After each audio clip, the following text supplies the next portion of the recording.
Muito bom dia, bem-vindos a mais um episódio do canal do podcast da Engle Focus Comporta. Hoje com um tema importante no setor imobiliário que tem a ver com o financiamento. E temos connosco a Susana Barbosa da Atlas Mortgage, especialista em intermediação de crédito. Obrigado, Susana, por ter vindo. Obrigada, Vítor, pelo convite. É uma honra estar aqui. Obrigado. É sempre um gosto de estar aqui e especialmente consigo. E especialmente vindo de Lisboa. Sim, apanhar este sol fantástico e este tempo mais ameno do que em Lisboa.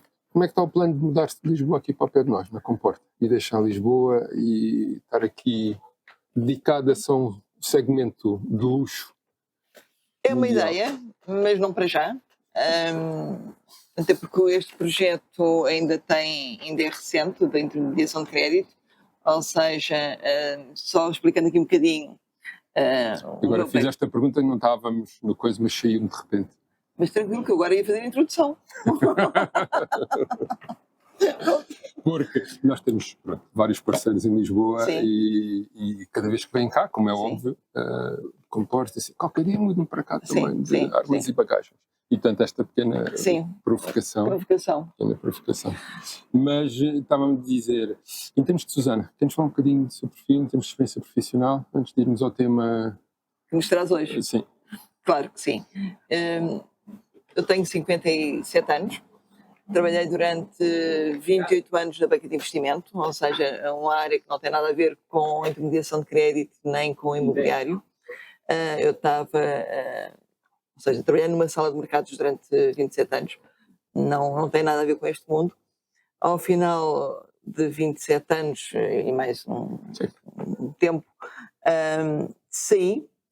E quando saí, disse ao meu marido, Carlos, durante o próximo ano eu não quero fazer nada, absolutamente nada. Quero estar sossegada, relaxar e recuperar as energias gastas ao longo desta vida. Ao final de 15 dias estar fora, comecei em stress e a pensar, o que é que eu vou fazer agora? Portanto, de um ano para 15 dias. De um ano para 15 dias. Ou seja, porque foi aquela sensação de repente, eu estou de férias. Não tenho nada para fazer. Não tenho nada para fazer e agora quando eu voltar de férias, vou fazer o quê? Enfim, nunca tinha pensado nisso. Mas pronto... O projeto da intermediação de crédito através de uma marca apareceu logo em maio. Na altura eu não sabia o que era a intermediação de crédito, não tinha, não tinha contacto sequer real. É uma atividade relativamente recente, não é? É uma atividade recente, mas mais ou menos, ou seja, é uma atividade regulada recentemente. Pois. Porque a intermediação de crédito, alguns já a faziam ao abrigo do nome promotor, que ainda existe essa figura. No fundo... Que eram pessoas que levavam clientes ao banco, uma espécie de sim. passagem, e que ainda hoje existe. Hoje existe, não é? Claro que o promotor, ou há um acordo, que eu não sei de momento como é que isso funciona, mas pode eventualmente haver um acordo entre esse promotor e o banco. Porque a intermediação de crédito, no fundo, é criada ou é regulada para sermos o braço direito da banca em termos de qualificação do cliente. Introdução de cliente e qualificação do cliente. E isto é que nós fazemos diariamente. E pronto, ou seja, e foi este o meu percurso. Saio da banca de investimento, entro na intermediação e já levo 8 anos de intermediação de crédito. Tem sido uma experiência enriquecedora. Conheci uma realidade que não conhecia, mas tem sido uma experiência muito gratificante porque estou a lidar com pessoas, ou seja, é de pessoas para pessoas. E é aqui que o intermediário de crédito entra. É no facto de nós apoiarmos, nós tirarmos as dúvidas, nós explicarmos o que é que fazemos, como é que fazemos e como é que trabalhamos, com que bancos é que trabalhamos. Portanto, a intermediação de crédito é um bocadinho isto. E o intermediário está a tirar algum espaço à banca, à parte comercial da banca? Porque algumas notícias que têm aparecido recentemente, não sei se você sabe, mas há uma porcentagem cada vez mais, digamos, de de financiamento que está a passar pelos intermediários de crédito em vez de ser diretamente, não sei se, digamos, ao balcão do banco. Do banco. Uma das razões pela qual também a intermediação de crédito cresce, ou tem crescido da forma como tem crescido, e os números recentes do Banco de Portugal ditavam que em 2024 o volume de transações vindas da intermediação de crédito representava cerca de quase 50% do volume de crédito concedido pela banca toda em Portugal. Portanto, Certo. o que é um peso muito, muito significativo. E isto, o que é que permite aos bancos fazer? É reduzir balcões, reduzir staff, não é?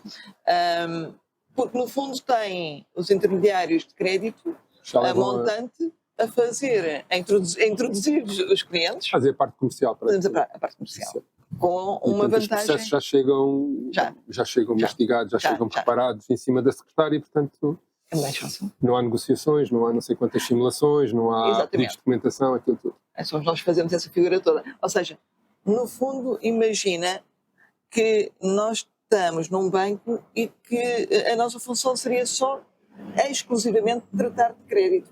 No fundo é isto. Só que em vez de trabalharmos só com uma instituição, estamos a trabalhar, no meu caso eu trabalho com 9 instituições.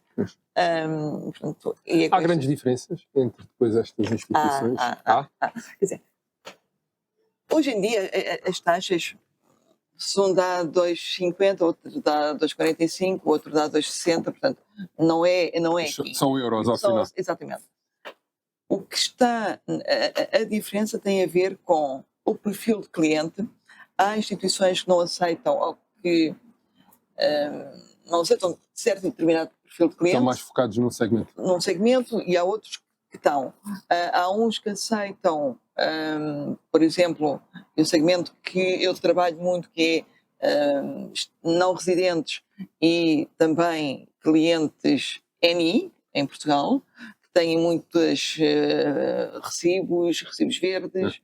Há bancos que não contam muito com isto e há outros bancos que valorizam esta atividade porque percebem que o mundo hoje em dia é um bocadinho mais instável, mais mas instável. é um volume, é uma porcentagem grande de empresários. De rendimentos também.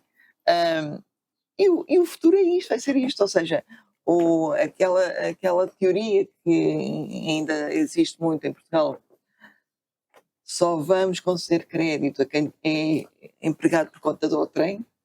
Essa teoria está, enfim, tem que ser alterada, ou seja, o mindset da banca, aos poucos e poucos tem que ser alterado, porque os jovens hoje em dia não se prendem a empregos fixos. Aquela faixa etária que eu trabalho mais, que é entre os 35 e os 55, ou são empresários, ou são freelancers, ou são digital nómadas. Portanto, não há aquela consistência no contrato de trabalho sem ter mas curiosamente têm rendimentos muito superiores ao contrato por conta do outrem. E aí o que é que a banca depois vai olhar para isso? Vai olhar para o histórico? Histórico, sim. Se for uma coisa que tem 6 meses ou um ano, não há. Se tem um histórico, está há anos a ter certos rendimentos. Exatamente. Ou seja, é constante. Do ponto de vista teórico, o risco aumentará sempre por esse tipo teórico. Teórico. Porque depois também tem a ver. Há profissões e profissões, como é evidente. Se nós tivermos profissões de alto ganho para a economia,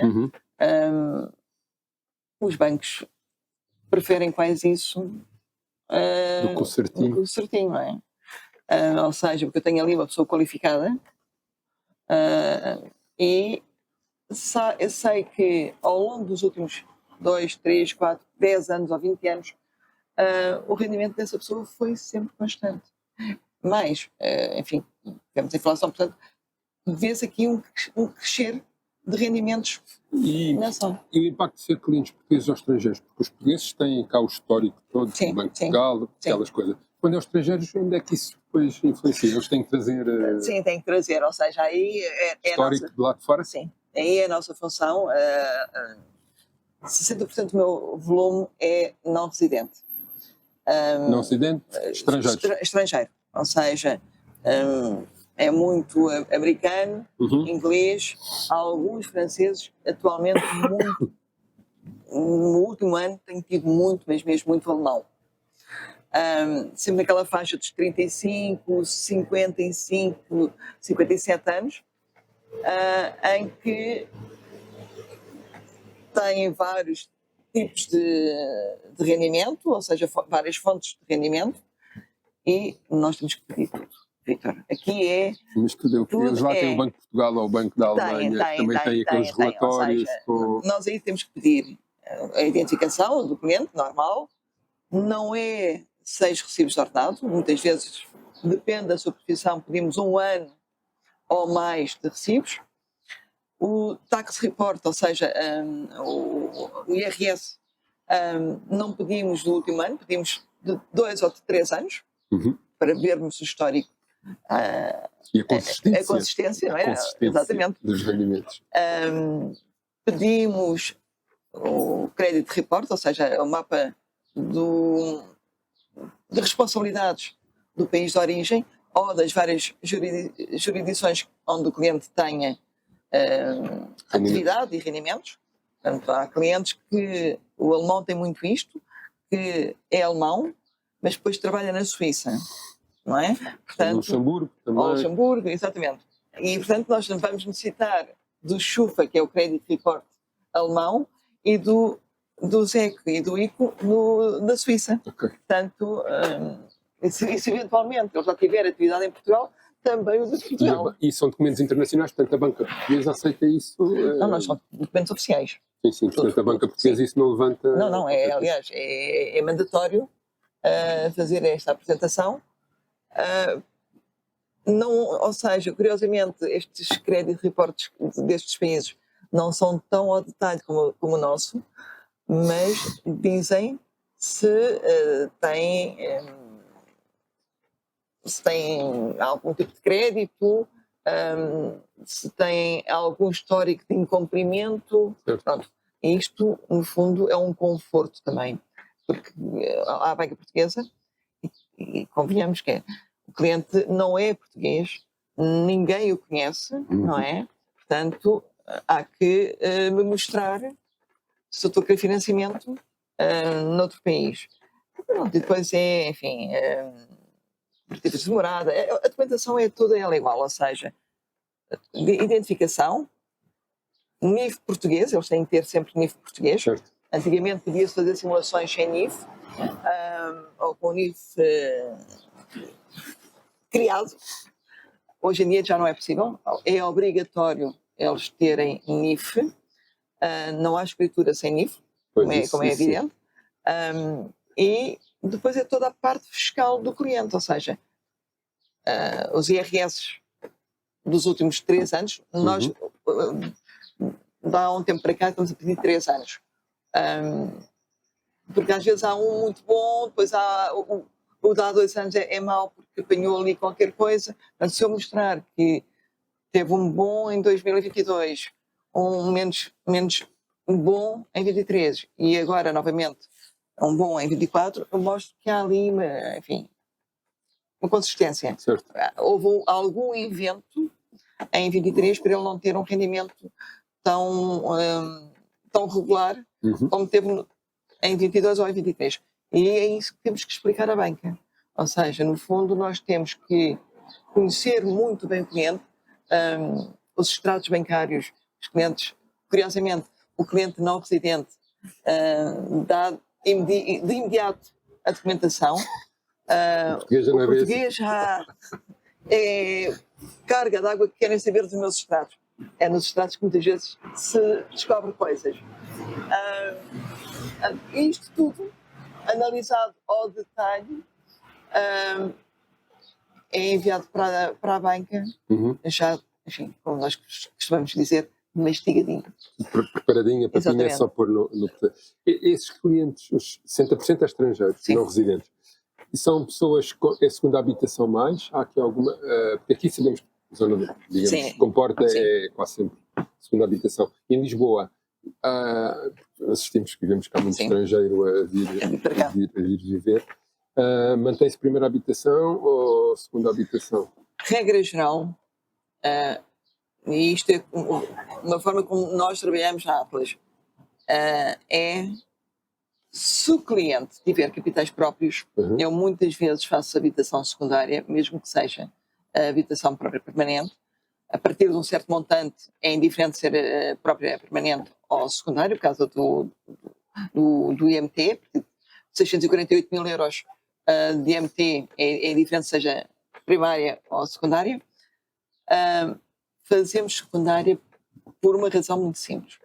Há bancos que, por ser não residente ou ter declarações fiscais lá fora, se eu fizer habitação secundária, eu consigo isentar na totalidade do seguro de vida. Ok? Em algumas situações. Portanto, temos que explicar ao cliente. Depois é muito fácil mudar da habitação secundária para a habitação própria permanente. Tem um ano para o fazer. Vai ao portal das finanças e faz a alteração. Mas desta forma estamos a evitar um custo muito elevado para o cliente, até porque estamos a falar de montantes muito altos. Muitas vezes a faixa etária, a partir dos 40 anos, 50, o valor do seguro de vida é muito caro, mesmo sendo feito fora dos bancos, e os clientes, enfim, ficam muito satisfeitos com esta solução. Estamos a tirar alguns milhares ao custo do crédito. Tem muito a ver com isto. Eu trabalho muito segunda habitação, por esta razão, para os nacionais e para os mais jovens, não sei, habitação própria permanente, que aí sim é obrigar a seguro de vida. Agora, a grande diferença tem a ver muito com o seguro de vida e depois com os limites de financiamento, porque há aqui uma regra que é do Banco de Portugal, ou seja, para a habitação própria permanente, a banca pode emprestar até 90% do valor da aquisição. Certo. Depois, para a habitação secundária, o máximo é 80%. Depois depende de cada banco. Há bancos que têm regras internas mais apertadas, ou seja, o banco até pode financiar 90% da aquisição, desde que a avaliação seja superior ao valor de aquisição. É sempre o menor dos dois valores. Certo. Mesmo para estrangeiros? Sim, sempre. A regra é igual. É igual. Isso aí não há diferença. E alguns dos estrangeiros, quando vêm para cá, são aconselhados, conselheiro financeiro, muitas vezes a comprar os imóveis através de empresas. Tem muitas vezes com alguma deficiência fiscal. Como é que é o financiamento de empresas versus, digamos, particulares? Há grandes impactos? Não, ou seja, há impactos porquê? Porque se fizer o crédito de habitação, a legislação do crédito de habitação é para particulares. Okay? O que é que isto implica? Implica que as taxas oferecidas para particulares é uma. A taxa oferecida a empresas é outra.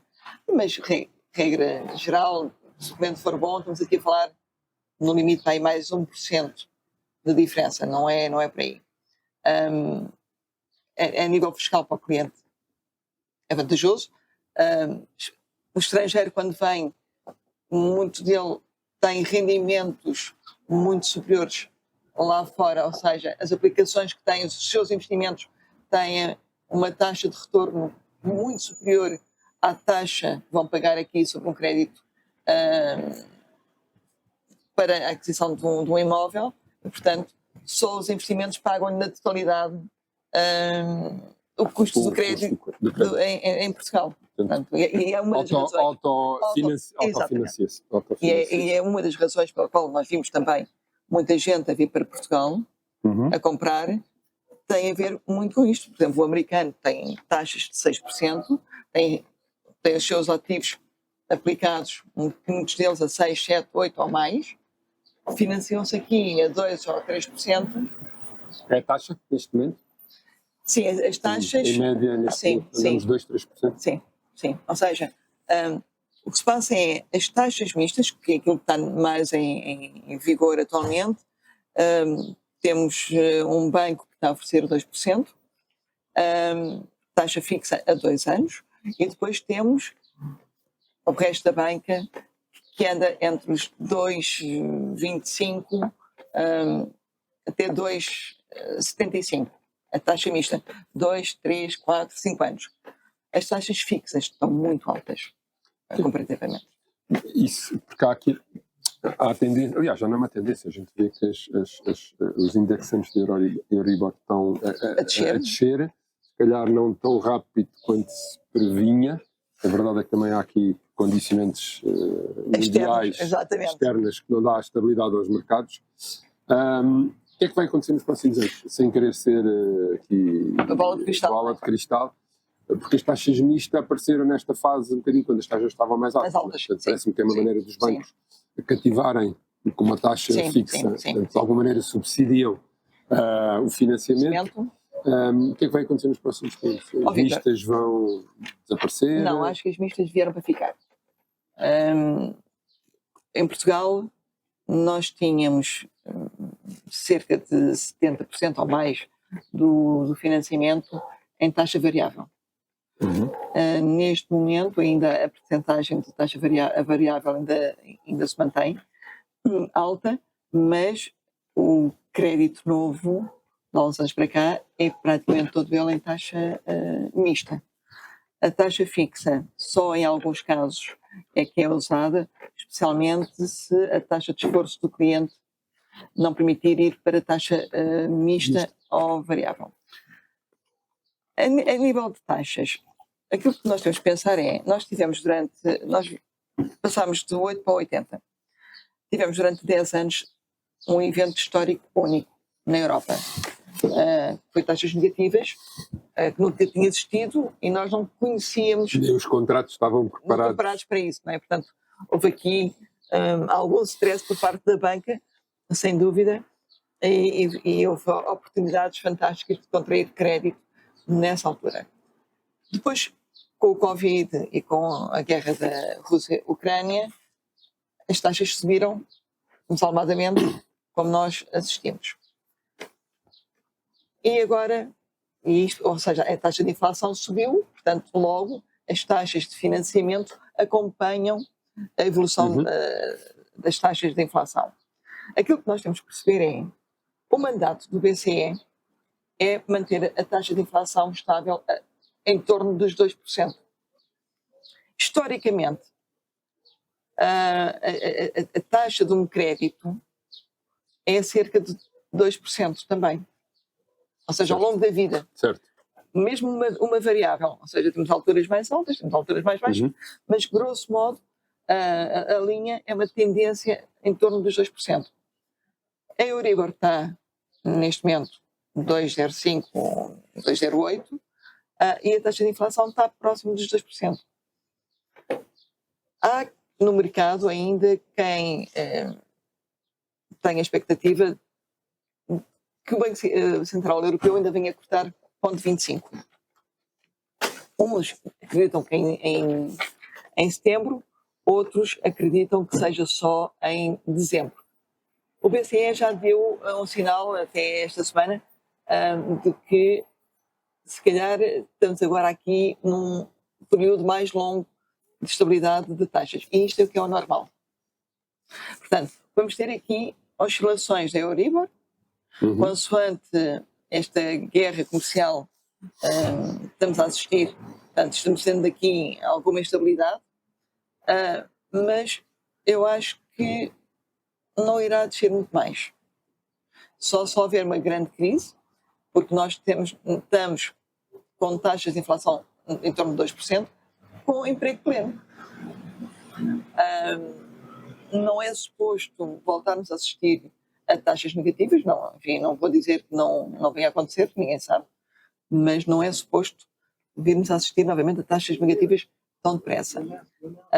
Isso é que a economia mundial decide dar voltar a ter crescimento. Portanto, e aqui o que vamos ter agora com as tarifas a serem impostas, vai haver aqui alguns bens que vão provavelmente disparar.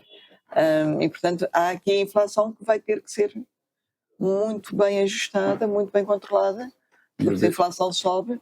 Eles têm que acompanhar com as taxas. As taxas, não é? Portanto, é aqui este stress. Ou seja, as taxas, eu acho que elas poderão cair mais um bocadinho a nível de taxa para o crédito bancário, mas eu acho que devemos estar a assistir agora a um período de estabilização e depois, enfim, um período mais longo também de taxas mais estáveis. Não acredito em grandes oscilações, a não ser que haja um evento extraordinário. Voltar outra vez a termos aqui ciclos de crescimento da economia nacional e da economia mundial. Sim. Como é que tem sido a experiência de trabalhar com clientes aqui na Comporta? Há alguma diferença? O cliente Comporta... o cliente Comporta... Neste momento o brand Comporta está bastante ativo nos mídia. O que é que sente diferença? Cliente Comporta versus... Eu gosto muito do cliente Comporta. Não tem a ver com os montantes, não tem nada a ver com isso. Porque agora, Lisboa... em média, qual é o financiamento que a Atlas faz?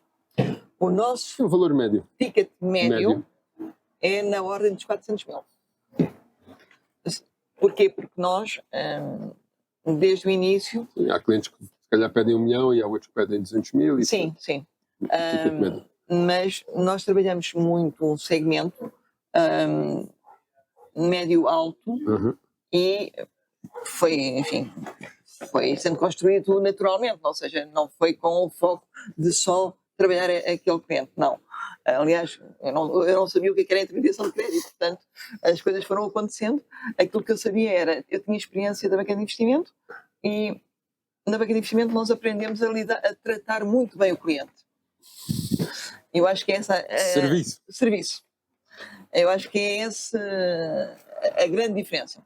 Para mim tem sido gratificante. E às vezes um alívio. Porquê? Porque o cliente Comporta não é um cliente complicado.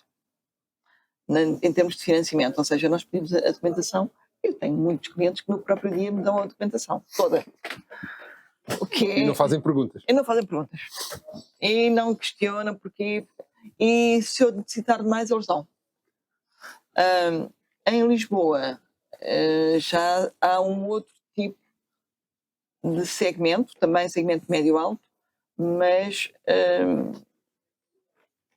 eu acho que quem escolhe Comporta tem um mindset de eu quero liberdade, descanso e não me quero chatear com nada. De Lisboa às vezes complicam sem necessidade. Portanto, eu gosto muito de trabalhar o cliente daqui, por isso é muito fácil. O trato é fácil, é tudo mais fácil, mais leve. Lisboa, nem sempre. Deve ser da atmosfera que temos aqui. Sim, deve ser. Um bocadinho de zen aos clientes. Sim. É giro. Isso também reflete, porque a maior parte deles tem, digamos, rendimentos que lhes dá simpáticos, portanto, dá-lhes tranquilidade. E nós sabemos que grande parte dos clientes que está a comprar a segunda habitação, às vezes já não é a segunda.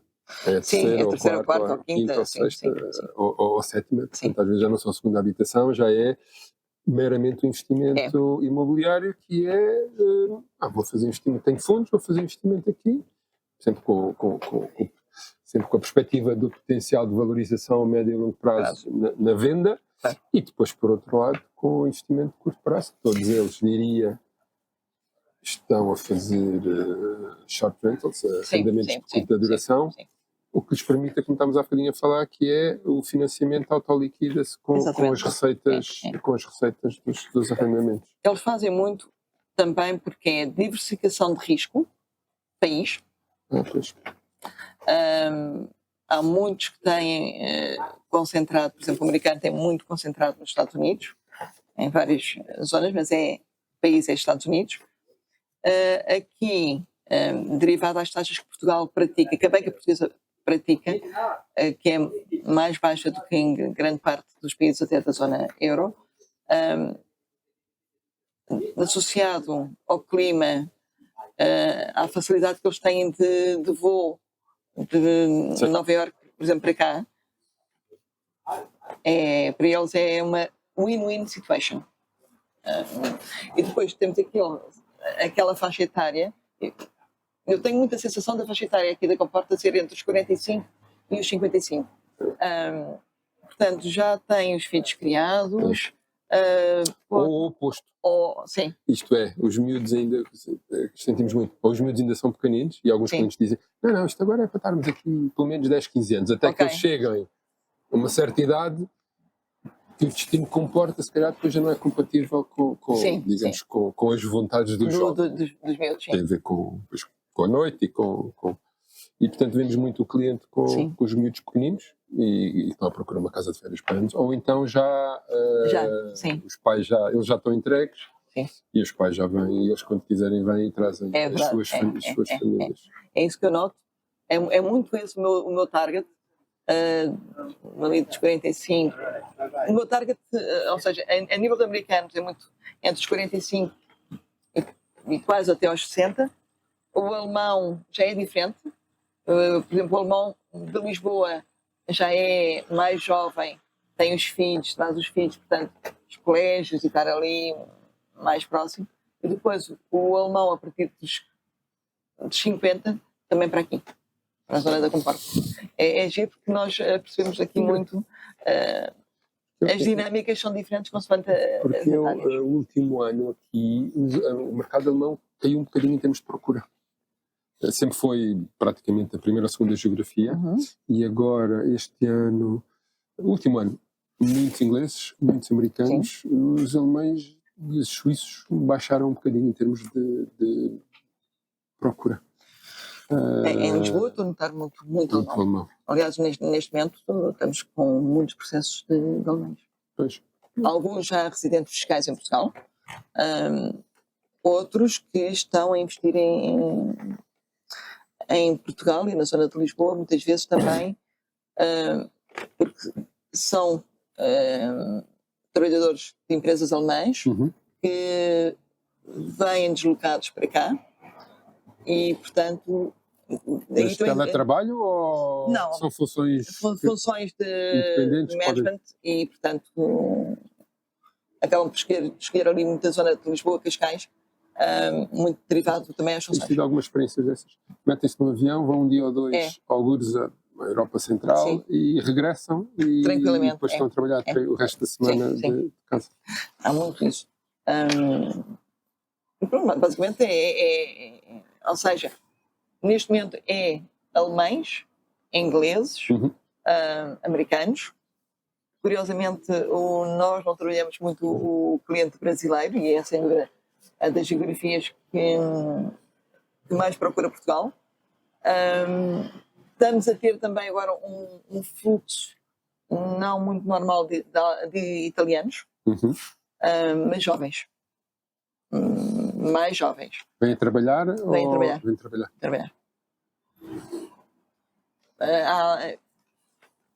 Será? Temos alguns digital nomads, portanto, procuram aqui algumas geografias. Depois temos também para alguma banca, temos alguns bancos europeus que estão a deslocar para cá algumas tarefas, portanto, e estão a vir para cá também esses. Basicamente o nosso perfil é banca, clientes que vêm transferidos de bancos para cá e depois digital nómada. Mas este digital nómada, curiosamente, o italiano, vai muito ali para a zona oeste. Surf... É outro segmento, é outro tipo de coisa.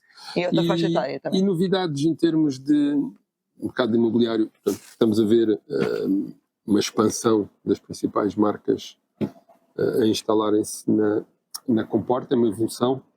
Nós fizemos agora 10 anos de operação aqui no litoral alentejano, quando é que podemos contar com a Atlas Comporta?